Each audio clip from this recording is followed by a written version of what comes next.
C. Perkembangan jalur transportasi dan perdagangan internasional di Indonesia. 1. Transportasi air berawal dari pelayaran pada masa Kerajaan Bahari.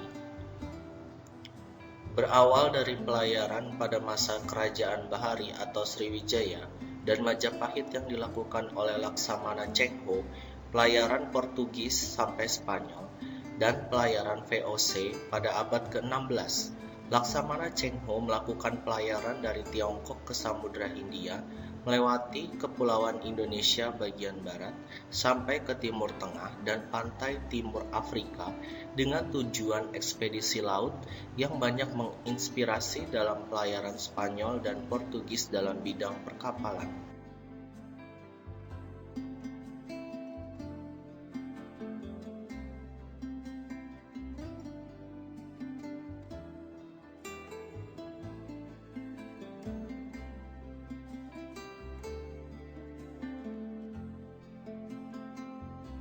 Pelayaran Cheng Ho di Nusantara diawali Kerajaan Samudra Pasai dan dilanjutkan ke Pelabuhan Palembang, Pelabuhan Bangka, Pelabuhan Sunda Kelapa, dan Pelabuhan Muara Jati. Ia memimpin armada perdagangan dan menyebarkan agama Islam di Nusantara, Malaysia, dan Brunei. Sementara VOC berhasil merebut pelabuhan dan melakukan monopoli perdagangan serta melarang pribumi melakukan pelayaran di perairan Nusantara. VOC mendominasi dunia maritim Nusantara selama kurang lebih 2 abad di Indonesia. Sebagai negara bahari, perahu dan kapal merupakan alat transportasi dan komunikasi penting sejak awal peradaban Nusantara. Tak heran, alat transportasi yang paling banyak ragamnya di Indonesia adalah perahu dan kapal. Setiap daerah berpantai di Indonesia memiliki jenis perahu tradisional dengan bentuk dan ornamen khas.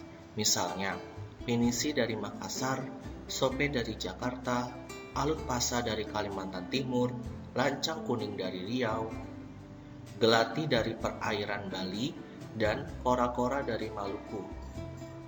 Di beberapa daerah di Indonesia, misalnya Kalimantan, jalur penghubung utama antar wilayah adalah sungai. Transportasi utama yang banyak digunakan adalah perahu. Mulai dari perahu kecil yang disebut klotok atau ketingting yang bisa memuat 10 penumpang, hingga bus air berupa perahu panjang atau longboat yang bisa mengangkut puluhan penumpang.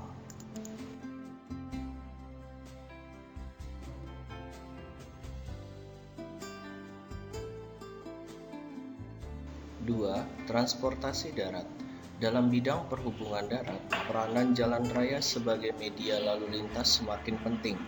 Untuk itu, pemerintah telah mengarahkan pembangunan transportasi pada upaya rehabilitasi dan pemeliharaan jalan raya yang sudah ada. Pembangunan jalan raya yang baru dilakukan untuk membuka daerah-daerah yang terisolasi guna menghubungkan ke pusat-pusat industri di berbagai daerah di seluruh wilayah Indonesia. Bacalah keterangan selanjutnya dalam scroll di bawah ini.